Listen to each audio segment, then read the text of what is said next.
Saya akan melanjutkan pembahasan tentang eksponen. Setelah kalian memahami tentang pengertian dan unsur-unsur dari eksponen, saya akan membahas tentang sifat-sifat eksponen. Pada pembahasan kali ini, sifat-sifat yang dibahas ada 7. Sifat yang pertama, jika sebarang bilangan A yang berpangkat 0 bernilai 1 atau bisa dituliskan A pangkat 0 sama dengan 1. Jadi, semua bilangan A yang berpangkat 0 itu nilainya 1. Contohnya, ada 3 pangkat 0, maka nilainya 1. Atau ada negatif 100, pangkat 0 nilainya 1. Jadi, bilangan pokoknya terserah berapa, yang penting basisnya atau pangkatnya adalah 0, maka dipastikan nilainya 1. Itu adalah sifat yang pertama. Kemudian, sifat yang kedua, ada A pangkat M dikali A pangkat N sama dengan A pangkat M ditambah N. Dengan syarat H tidak boleh sama dengan 0. Dan M serta N merupakan bilangan real. Perlu diketahui, di sini syaratnya adalah bilangan pokoknya sama. Kemudian, operasinya adalah perkalian. Contohnya, semisal saya punya 3 pangkat 2, dikali dengan 3 pangkat 3, kita cek dulu bilangan pokoknya sama gak? Di sini ada bilangan pokoknya 3. Ini juga bilangan pokoknya 3. Berarti sama. Sehingga A-nya sama dengan 3. Kemudian operasinya perkalian. Maka berlaku sifat yang kedua. A pangkat M ditambah N. A-nya 3. M-nya 2. Ditambah N-nya 3. Sehingga menjadi 3 pangkat 5. Atau 273. Sudah selesai. Kemudian untuk yang ketiga, ini operasinya pembagian. Pastikan dulu bilangan pokoknya sama. Ada A pangkat M dibagi A pangkat N. Kalau bilangan pokoknya sama dan operasinya pembagian, maka pangkatnya bisa kita kurang. Contohnya, ada 3 pangkat 3 dibagi 3 pangkat 2, bilangan pokoknya sama, yaitu 3. Berarti A-nya sama dengan 3.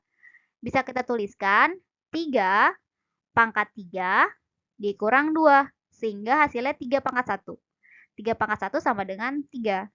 Sudah selesai untuk contoh yang nomor 3. Kemudian, untuk yang nomor 4. Yang nomor 4, di sini ada perkalian.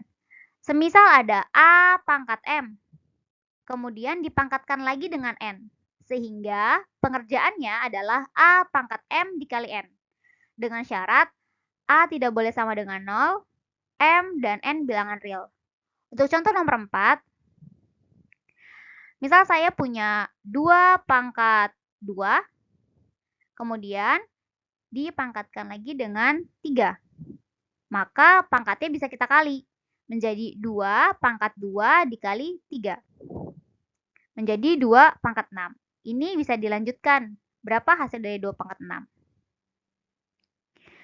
Kemudian untuk sifat yang nomor 5. Sifat yang nomor 5 ada A kali B dipangkatkan dengan M. Maka pengerjaannya bisa sama dengan A pangkat M dikali dengan B pangkat M. Contohnya, misal saya memiliki, ini contoh yang sifat kelima. Saya memiliki 2 dikali 3 pangkat 2. Maka bisa kita tuliskan 2 pangkat 2 dikali 3 pangkat 2. Maka hasilnya 4 dikali 9 menjadi 36. Jadi 2 pangkat 2 dikali 3 pangkat 2. Setelah itu, contoh yang nomor 6, contoh yang sifat ke-6 dan sifat ke-7. Saya akan hapus contoh yang ini dulu ya. Oke. Untuk contoh yang nomor 6,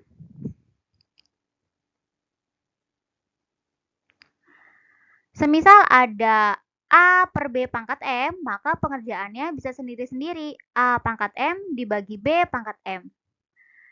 Saya punya 2/3 pangkat 3. Maka pengerjaannya bisa 2 pangkat 3 dibagi 3 pangkat 3. 2 pangkat 3, 8. 3 pangkat 3, 27. Jika bisa disederhanakan, lakukan sampai sederhana. Karena ini tidak bisa, maka hasilnya 8/27. Untuk yang nomor 7, ini mengubah pangkat negatif menjadi pangkat positif. Misal ada A pangkat negatif M, maka berubah jadi pangkat positif sama dengan 1/A pangkat M. Misal, ada 3 pangkat negatif 2. Ubahlah menjadi pangkat positif, sehingga pangkatnya menjadi 1/3 pangkat 2, negatifnya hilang. Kemudian ada 7 pangkat negatif 1. Kita akan ubah menjadi pangkat positif, menjadi 1/7 pangkat 1, atau 1/7.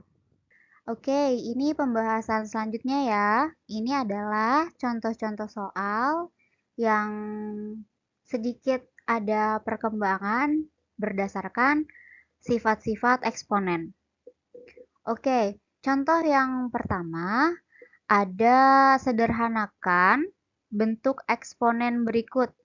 Yang pertama ada 2 pangkat 2 dikali 2 pangkat 4 dikali 2. Kemudian yang kedua ada 9 pangkat 7 dibagi 9 pangkat 5. Dan yang ketiga ada 3 pangkat 2 kemudian dikali dengan pangkat 3. Kemudian dipangkatkan lagi 3.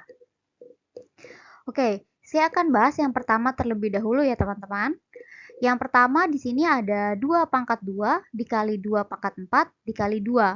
Jika duanya seperti ini, maka ini dianggap dengan pangkat 1. Oke, setelah itu kita lihat, oh dia ternyata bilangan pokoknya sama, yaitu 2. Kemudian operasinya adalah perkalian, berarti berlaku sifat A pangkat M dikali A pangkat N sama dengan A pangkat M ditambah N. Pengerjaannya seperti ini. Bilangan pokoknya kita tulis sama, yaitu 2. 2, kemudian pangkatnya kita tambah, karena di sini adalah perkalian. 2 tambah 4. Ini bisa disederhanakan ya, penulisan ini menjadi 2 pangkat 2 ditambah 4 ditambah 1, karena semuanya sama-sama operasi perkalian, sehingga pangkatnya bisa dijumlah. 2 ditambah 4 sama dengan 6, ditambah 1 sama dengan 7, sehingga hasilnya adalah 2 pangkat 7, yaitu 128. Sudah selesai. Kemudian yang B, ada 9 pangkat 7 dibagi 9 pangkat 5. Bilangan pokoknya sama, yaitu 9. Kemudian operasinya pembagian, sehingga berlaku sifat A pangkat M dibagi dengan A pangkat N sama dengan A pangkat M dikurang N. Ini penyelesaian yang B. Berarti 9-nya adalah bilangan pokok. A sama dengan 9. Berarti bisa dituliskan 9 pangkat 7 dikurang 5. 7 dikurang 5 adalah 2. 9 pangkat 2 sama dengan 81. Jadi hasilnya 81. Yang ketiga. Ini berarti berlaku sifat A pangkat M yang di dalam kurung kemudian pangkatnya N lagi. Sehingga pangkatnya bisa kita kali. M dikali N. 3 pangkat 2 yang dipangkatkan 3 berarti pangkatnya bisa kita kali. 2 dikali 3. Hasilnya adalah 6. 3 pangkat 6 berarti 3 kali 3 kali 3 kali 3 sebanyak 6 kali. Hasilnya adalah 729. Jadi hasil dari 3 pangkat 2 yang dipangkatkan 3 itu hasilnya adalah 729. Sudah selesai. Jangan lupa dikerjakan latihan soalnya ya. Terima kasih.